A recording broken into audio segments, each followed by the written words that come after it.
Penyair sekaligus penulis drama Bertolt Brecht pernah bilang, kalau kejahatan merampok bank, tidak sepadan ketimbang kejahatan mendirikan bank. Pernyataan itu bisa kita buktikan dari bagaimana bank-bank di Israel yang andil dalam upaya memperluas pemukiman ilegal Israel di tanah Palestina.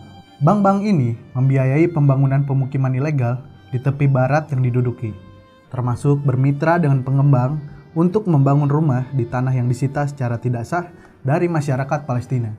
Selain memboikot bank-bank Israel itu, gerakan BDS di seluruh dunia mengkampanyekan juga soal embargo militer terhadap Israel. Seperti apa itu? Sebelum membahas lebih jauh mengenai bank-bank Israel mana saja yang andil di pendudukan serta kejahatan perang Israel, serta sejauh mana embargo militer terhadap Israel, jangan lupa untuk subscribe channel Deduktif Indonesia untuk mendukung kami dalam melakukan reportase dan investigasi menarik lainnya.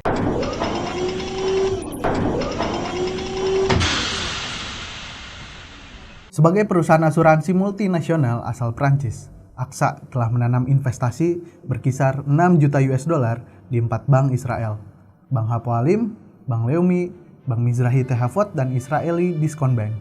Dari laporan Bank Rolling Abuse yang dirilis Human Rights Watch pada 29 Mei 2018, setidaknya ada 16 bank Israel yang membiayai proyek konstruksi di wilayah tepi barat. Dari daftar itu, AXA berinvestasi lebih dari 90 juta US dollar di 4 bank besar Israel miliknya. Human Rights Watch telah mengkonfirmasi bahwa seluruh bank Israel terlibat dalam pembangunan pemukiman ilegal Israel di tepi barat. Bank-bank itu menyediakan pinjaman khusus untuk proyek-proyek pribadi, perusahaan, maupun pemerintahan yang beroperasi di tepi barat. Aktivitas bank-bank ini juga menimbulkan kekhawatiran akan adanya penjarahan akibat kebijakan perampasan tanah oleh militer Israel yang sulit memastikan apakah pemilik tanah telah bebas memberikan persetujuannya atau tidak. Bank-bank Israel umumnya tidak menawarkan layanan ini kepada masyarakat Palestina karena penduduk Palestina di tepi barat dilarang oleh militer Israel untuk memasuki pemukiman kecuali sebagai buruh yang memiliki izin khusus. Bank-bank Israel berkontribusi terhadap rezim yang diskriminatif, di mana pemerintah Israel membatasi dan menghambat pembangunan ekonomi Palestina, sambil memberikan subsidi dan mendukung pemukiman Israel yang dibangun di atas tanah yang dirampas dari masyarakat Palestina. Hukum humaniter internasional melarang negara pendudukan menggunakan tanah kecuali untuk tujuan militer atau untuk kepentingan penduduk lokal yang hidup di bawah pendudukan.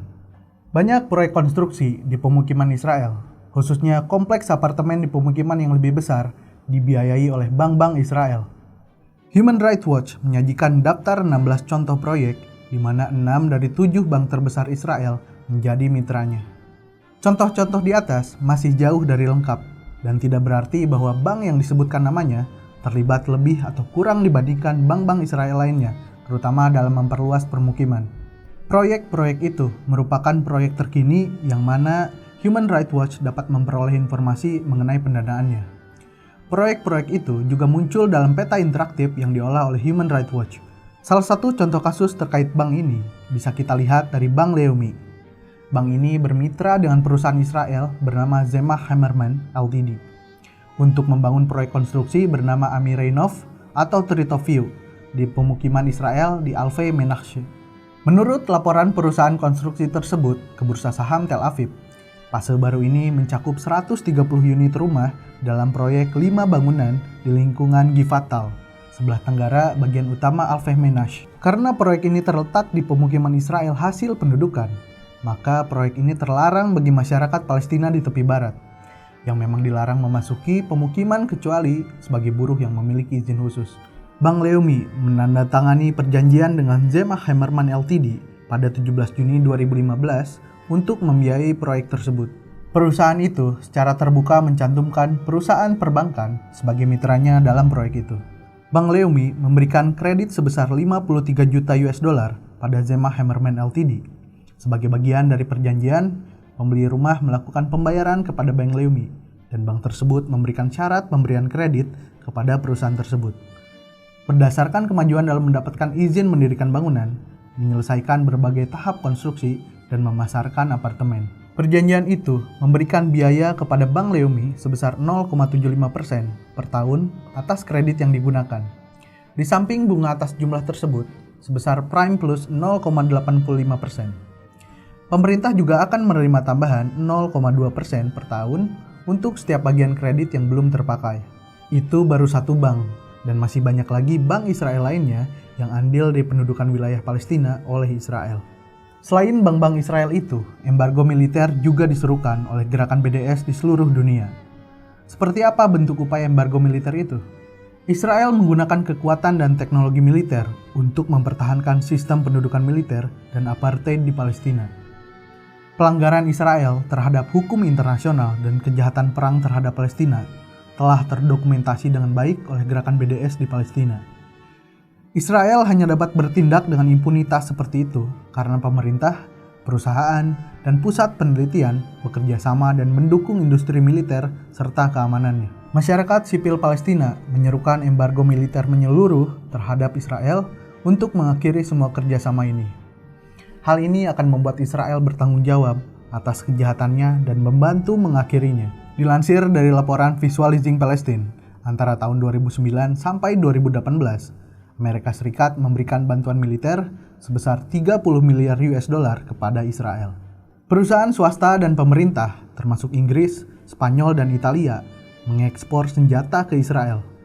Uni Emirat juga tercatat mendanai penelitian perusahaan militer Israel. Dari siaran pers Kementerian Pertahanan Israel pada 14 Juni 2023, Israel mengklaim sebagai salah satu produsen senjata terbesar di dunia dan sangat bergantung pada ekspor. Ekspor pertahanan Israel meningkat 2 kali lipat dalam waktu kurang dari 1 dekade dan meningkat sebesar 50% dalam 3 tahun. Sekitar 70% produksi militer Israel diekspor ke negara-negara yang punya rezim otoriter dan menggunakannya sebagai alat untuk melakukan genosida, pembersihan etnis, dan pelanggaran hak asasi manusia berat lainnya. Beberapa rincian ekspor di bidang pertahanan pada tahun 2022 dari Israel diantaranya adalah sistem UAV dan drone, rudal, roket, pesawat berawak dan avionik, perangkat surveillance, dan persenjataan lainnya. Dalam beberapa tahun terakhir, Kementerian Pertahanan Israel memang telah menetapkan bidang ekspor pertahanan sebagai prioritas utama. Kementerian Pertahanan sendiri memimpin upaya nasional untuk memperluas ekspor di bidang pertahanan ke pasar baru dan menghilangkan hambatan birokrasi. Komite Nasional BDS Palestina mengeluarkan seruan untuk melakukan embargo militer terhadap Israel pada tahun 2011. Komite ini meminta pemerintah, lembaga, dan masyarakat untuk mendukung penghentian bantuan militer dan ekspor senjata ke Israel. Lebih dari selusin lembaga keuangan telah mengumumkan divestasi mereka dari produsen senjata terkemuka Israel, yakni Elbit System, karena perannya dalam kekerasan militer Israel. Tidak hanya itu, BDS mengecam juga sederet universitas dan perusahaan swasta di seluruh dunia yang mendapat keuntungan dari industri militer Israel. Kerjasama penelitian dengan militer, polisi, dan lembaga akademis militer tersebar luas dan sering kali dibiayai publik. Maka dari itu, gerakan BDS mengkampanyekan penghentian kerjasama antara penelitian militer dan keamanan dengan Israel. Itulah sederet bank asal Israel yang andil di pendudukan Palestina dan embargo militer terhadap Israel. Mau tahu juga kan agen-agen kebudayaan yang menyebar kampanye pro-Israel dan menutupi kejahatan perang Israel? Saya akan membahas soal itu di video deduktif selanjutnya. Terima kasih telah menonton video deduktif. Jangan lupa untuk subscribe channel Deduktif Indonesia dan nantikan video reportase dan investigasi menarik lainnya.